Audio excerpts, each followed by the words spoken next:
Hello friends, welcome to SSC coaching centre. दोस्तों, आज के वीडियो में हम बात करेंगे नंबर सिस्टम चैप्टर से क्वेश्चन लिए गए हैं उनकी। ठीक है, क्योंकि नंबर सिस्टम बहुत ही इंपॉर्टेंट चैप्टर है। तो चलिए स्टार्ट करते हैं। पहला सवाल है, संख्या 9 4 3 7 5 1 में 7 का स्थानीय मान क्या है। इस 7 का स्थानीय मान पूछा। इस 7 का ही तो पूछा है। अगर पूछ सकता था वो 9 का भी पूछ लेता, 4 का भी पूछ सकता था, लेकिन उसने किसका पूछा? 7 का। यानी कि इस 7 का स्थानीय मान पूछेगा। देखिएगा, पूछ क्या क्या सकता है। एक तो होता है दोस्तों स्थानीय मान, स्थानीय मान, ठीक है, स्थानीय मान। और एक होता है जातीय मान।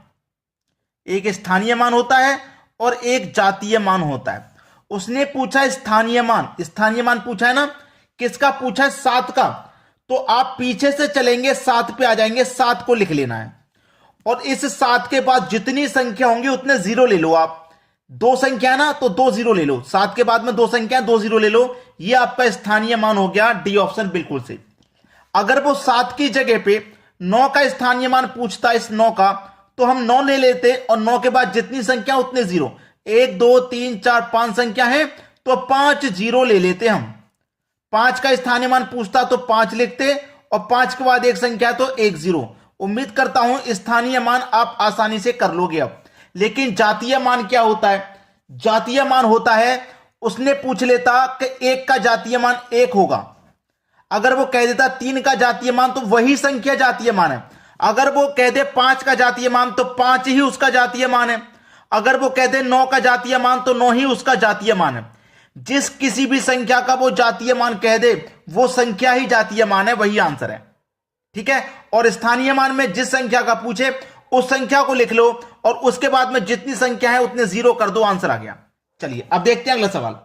अगला सवाल है 8 9 6 7 4 3 में अंक 6 के स्थानीय मान तथा जातीय मान का अंतर कितना है। स्थानीय मान और जातीय मान। 6 का स्थानीय मान निकालिए। 6 कहां पे आपका? ये रहा 6। और 6 के बाद जितनी संख्या होंगी उतने जीरो ले लेंगे। 3 संख्या तो 3 जीरो ले लिए। ठीक है, ये हो गया मेरा दोस्तों क्या? स्थानीय मान। यही बताया था मैंने। और जातीय मान भी मैंने बताया। वो कह रहा 6 का स्थानीय मान तथा जातीय मान। तो 6 का जातीय मान क्या हो जाएगा? 6 ही हो जाएगा। जिस संख्या का वो जातीय मान कह दे वो संख्या ही उसकी जातीय मान होती है। 5 का जातीय मान कह दे तो 5 ही जातीय मान है। 6 का जातीय मान कह दे 6 है। 4 का कह दे तो 4 ही है। और स्थानीय मान में क्या होता है? जो संख्या है, 6 दिया गया, यहां पे 6 का पूछा है, 6 ले लो। 6 के बाद जितनी संख्या उतने जीरो ले लो।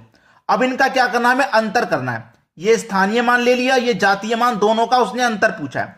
अंतर निकाल लेंगे। 6000 में से 6 घटा देंगे, 5994 बचेगा। ये आपके सवाल का बिल्कुल सही आंसर है। उम्मीद करता हूं सभी को बहुत अच्छे से समझ में आ गया। सी ऑप्शन बिल्कुल सही आंसर। चलिए अब देखते हैं अगला सवाल। अगला सवाल है 7 2 8 4 5 8 1 में 8 के 2 स्थानीय मानों का अंतर। बहुत अच्छा सवाल है। देखिए, 8 के 2 स्थानीय मान। अब देखिए यहां पे 8 के 2 स्थानीय मान निकलेंगे क्योंकि आपके पास इस पूरी संख्या में 2 बार 8 है। 2 बार 8 है ना। एक तो 8 ये रहा आपके पास, तो 8 ले लिया। 8 के बाद एक संख्या है तो 1 जीरो। एक तो स्थानीय मान ये हो गया। और एक आपके पास 8 ये रहा, ये रहा आपके पास एक 8। और इसके बाद में कितनी संख्या है उतने जीरो ले लो। 1 2 3 4 संख्या है तो 4 जीरो ले लो। तो एक स्थानीय मान आ गया मेरा ये पहला, 8 के बाद 4 जीरो। दूसरा स्थानीय मान आ गया 8 के बाद 1 जीरो। इन दोनों का उसने अंतर पूछा है। ठीक है ना। तो इसमें से इसको घटा दो। चलिए आसानी से घटाते हैं। 1 2 3 4 जीरो तो ये रहे और 80 मेरा माइनस कर देना इसमें से। चलिए, 0 में से 0 जाएगा 0, 10 में से 8 जाएगा 2 बचेगा। यहां कितना बचा भाई? 9। यहां भी बचा 9, यहां 7। 7 9 9 2 0, 7 9 9 2 0, यानी कि सी ऑप्शन बिल्कुल सही जवाब है। तो अगर 2 संख्या भी दे दे तो 2 का स्थानीय मान भी आप आपस में निकाल लो। और फिर अंतर पूछा तो अंतर कर दो। जोड़ने को भी दे सकता है, जोड़ने को दे देगा तो आप प्लस कर लेंगे। अंतर दे रहा तो अंतर कर लो। चलिए अब देखते हैं अगला सवाल। अगला सवाल है किसी संख्या को 357 से भाग देने पर 39 शेष बचते हैं। इसी संख्या को 17 से भाग देने पर शेषफल क्या होगा। ऐसे क्वेश्चन में 3 संख्या होती है। पहली संख्या 357, दूसरी संख्या है 39, तीसरी संख्या है 17। पूछ रहा है 17 से भाग देने पर शेषफल क्या होगा। तो 17 से भाग देने पर 17 से हम किस संख्या में भाग देंगे, तीसरी संख्या से भाग देते हैं, दूसरी संख्या में, याद रखना। यानी कि 39 में हम भाग देंगे 17 से, तो 17 दुने का 34 कट गया, 39 में से 34 कट गया, शेष कितना बचा, 5 शेष बचा। यही सही जवाब हो जाएगा सी ऑप्शन। तो अब तो आसानी से बन जाएगा इस तरीके का सवाल। चलिए अब देखते हैं अगला सवाल।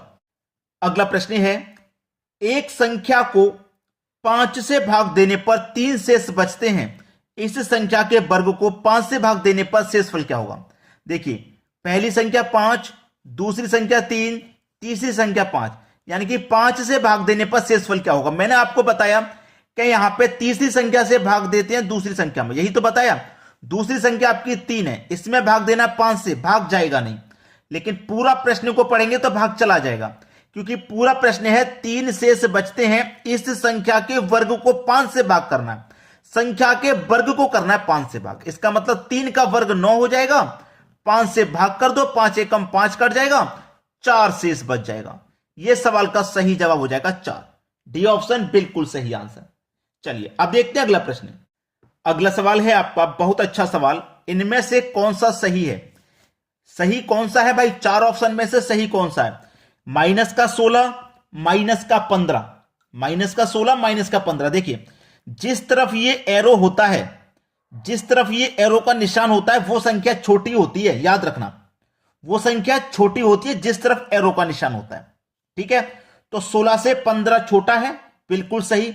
लेकिन ये भी माइनस में है और ये भी माइनस में है, माइनस को मत भूलिएगा, माइनस को मत भूलिएगा। अब जैसे कि मान के चलो आप यहां पे 1 है, 1 है ना, 1 बाद में है, पहले 0, चलिए पहले 0, 0 से आप बढ़ेंगे 1 की तरफ, +1, फिर +2, आप इधर से चलेंगे तो -1 और फिर माइनस का 2, इस तरीके से तो आएगा। तो माइनस का 1 छोटा कि माइनस का 2 छोटा, माइनस का 2 छोटा या माइनस का 1 छोटा, बताइए, बता पाओगे। माइनस का 1 छोटा है, माइनस का 1 छोटा है या माइनस का 2 छोटा है, बता पाओगे। बी ऑप्शन में चेक करिए, माइनस का 16, माइनस का 20, जिस तरफ नॉक होती है वो संख्या छोटी होती है, पहले ही बता दे रहा हूं मैं, जिस तरफ नॉक होती है वो संख्या छोटी होती है। लेकिन आप हमेशा ध्यान रखना कि जितना माइनस में बढ़ोगे आगे की तरफ, वो संख्या छोटी होती चली जाएंगी। यानी कि सबसे छोटा 1 नहीं है, 1 से छोटा 2 है, और आगे बढ़ जाओगे 3 तो 2 से भी छोटा 3 हो जाएंगे, और आगे बढ़ जाओगे 4, यानी कि 3 से भी छोटा 4। जितना आगे बढ़ते जाओगे वो संख्या उतनी छोटी होती चली जाएगी। समझ में आ गया ना। चलिए अब यहां पे चेक कर लो आप, माइनस का 16 छोटा हुआ 15 से, जैसे 2 से 3 छोटा है ना माइनस में, ऐसे ही 15 से 16 छोटा है, लेकिन यहां तो 15 को छोटा दिखा रहा है, तो यह गलत हो गया, यह सही नहीं है। इसको भी देखिए, माइनस का 20 छोटा है, माइनस के 16 से माइनस का 20 छोटा होगा, लेकिन इसको 16 को छोटा दिखाया जा रहा है यहां पे, तो यह भी गलत। माइनस का 16 और ये 1, यानी कि ये प्लस का 1 है, तो ये तो हो ही नहीं सकता भाई, प्लस का 1 छोटा हो जाएगा माइनस से, नहीं होगा। यहां देखिए, यहां माइनस का 16 को छोटा दिखाई जा रहा है 3 से, 16 छोटा है, 16 छोटा है कि नहीं, क्योंकि आप जितना आगे बढ़ते जाओगे संख्या उतनी छोटी होती चली जाएगी। तो माइनस का 3 बड़ा हुआ और माइनस का 16 छोटा, जैसे माइनस का 1 बड़ा हुआ, माइनस का 2 छोटा, तो जो संख्या माइनस में बड़ी होगी वो छोटी होगी। ठीक है, समझ गए ना। तो ये बिल्कुल सही जवाब है। चलिए अब देखते हैं अगला प्रश्न। अगला सवाल, किसी संख्या में किस अंक स्थानीय तथा जातीय मान समान होता है। बहुत अच्छा सवाल है भाई। किसी संख्या में किस अंक स्थानीय तथा जातीय मान समान होता है, बहुत अच्छा सवाल। शून्य का, इकाई अंक का, ए और बी दोनों का, या ए बी में से कोई नहीं। बहुत अच्छा सवाल है। देखिए, किसी अंक में किस अंक स्थानीय तथा जातीय मान समान होता है। भाई शून्य का होता है, लास्ट में शून्य दे देगा, तो शून्य का स्थानीय मान भी शून्य रहेगा और जातीय मान भी वही रहेगा। इकाई अंक, जैसे मान लो इकाई अंक में 21 है, यही इसका जातीय मान हो गया, क्योंकि जातीय मान 1 ले लिया।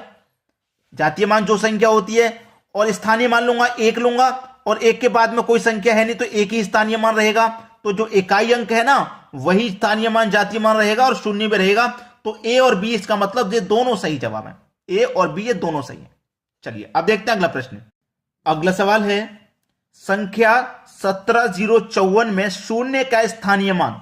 स्थानीय मान तो मैं आपको बता चुका हूं, शून्य का स्थानीय मान यानी कि आप शून्य लेंगे, आपने शून्य ले लिया, स्थानीय मान निकाल लोगे आपने शून्य ले लिया।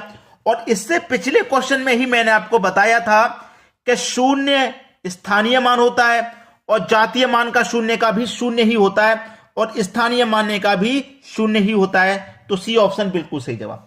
अगर शून्य के अलावा वो 5 का पूछ लेता तो 5 ले लेते, 5 के आगे 0 था, एक संख्या थी तो एक 0 आया था। 7 का पूछ लेता तो 7 ले लेते, 7 के बाद में 3 संख्या तो 3 0 आ जाते, लेकिन 0 का स्थानीय मान 0 ही रहेगा और जातीय मान भी 0। तो आपका सी ऑप्शन बिल्कुल सही है। चलिए अब देखेंगे अगला सवाल। अगला सवाल है संख्या 4 3 2 5 3 1 में 3 के स्थानीय मानों का योग पूछा है भाई। 3 के स्थानीय मान, क्योंकि 3 दो जगह आपका 3 है। चलिए मैं लिख लेता हूं 4 3 2 5 3 1। एक 3 तो ये रहा, इसका स्थानीय मान निकालेंगे यानी कि 3 के बाद में एक संख्या है ना तो 1 0। दूसरा 3 ये रहा, कितनी संख्या 1 2 3 4 संख्या तो 4 0। और दोनों का क्या करना है, इन दोनों का योग। चलिए योग कर लेते हैं। 3 1 2 3 4 0 और ये आपका 30 है। दोनों का योग पूछा है। 0 3 का 3 0 का 0 0 का 0 ये 3 3 0 0 3 0 3 0 0 3 0 यानी कि सी ऑप्शन ही बिल्कुल सही आंसर हो जाएगा। अब देखते हैं अगला प्रश्न। अगला सवाल है संख्या 3 2 5 7 में 2 और 7 का स्थान परिवर्तित करने पर प्राप्त संख्या होगी। बहुत बढ़िया सवाल है भाई। हम 2 और 7 का स्थान परिवर्तित करने पर 2 का स्थान का और 7 का परिवर्तित करेंगे तो पूर्व से बड़ी यानी कि पहले से संख्या बड़ी हो जाएगी या पहले से छोटी हो जाएगी, पूर्व से छोटी हो जाएगी या पूर्व के समान ही रहेगी या इनमें से कोई नहीं। चलिए 2 और 7 का स्थान बदलते हैं। हमारे पास पहले से जो संख्या है वो है 3 2 5 7। अब 2 और 7 का स्थान बदलेंगे, 2 और 7 का, मतलब जहां 2 है वहां 7 आ जाएगा और जहां 7 है वहां 2 आ जाएगा। बाद बाकी संख्या ऐसी रहेंगी। तो ये आपका 3257 है और ये 3752 है, यानी कि बड़ी हो रही है संख्या। पहले से संख्या बड़ी हो रही है तो पूर्व से बड़ी हो रही है ना, पहले से बड़ी पूर्व से बड़ी। तो हमारा पहला ऑप्शन सही जवाब है। चलिए अब देखते हैं अगला सवाल। अगला प्रश्न है 100,000 बराबर है। 100,000 कितने के बराबर होता है भाई? 100,000 कितने के बराबर होता है? 10,000 के, 1 लाख के, 10 लाख के या 1 करोड़ के? 100,000 का मतलब बहुत सारे बच्चों के लिए आसान है ये सवाल। 100,000 1 लाख होता है। आजकल के बच्चों को सभी को इतना मालूम होगा कि 100,000 1 लाख होता है, लेकिन अभी आगे जो मैं क्वेश्चन पूछने वाला हूं उनका बताइएगा क्या होता है। ठीक है, चलिए अब देखते हैं अगला प्रश्न। अगला सवाल है सम अभाज्य संख्या है। संख्या सम भी होनी चाहिए और अभाज्य भी होनी चाहिए। तो 0 अभाज्य तो है नहीं, 1 भी अभाज्य नहीं है, लेकिन 2 आपकी अभाज्य संख्या होती है। सबसे छोटी अभाज्य संख्या आपकी 2 होती है और ये एक सम संख्या भी है। ये सम भी है और अभाज्य भी है। तो यही आपके सवाल का सही जवाब है। चलिए अब देखते हैं अगला सवाल। अगला सवाल है 1 करोड़ बराबर नहीं है 10 लाख के बराबर नहीं है 1 करोड़, या फिर 100 लाख के बराबर नहीं है, 10,000 के बराबर नहीं है, या इतने के बराबर नहीं है। यह प्रश्न अब मिलेगा आपको होमवर्क के लिए। मैंने बोला था एक सवाल मैं आपको देने वाला हूं और इसका आंसर आप मुझे घर से करके बताएंगे क्या आने वाला है। यह प्रश्न आपको होमवर्क के लिए। तो वीडियो अच्छा लगा कमेंट करके जाना, लाइक और शेयर कर देना। ठीक है दोस्तों, धन्यवाद।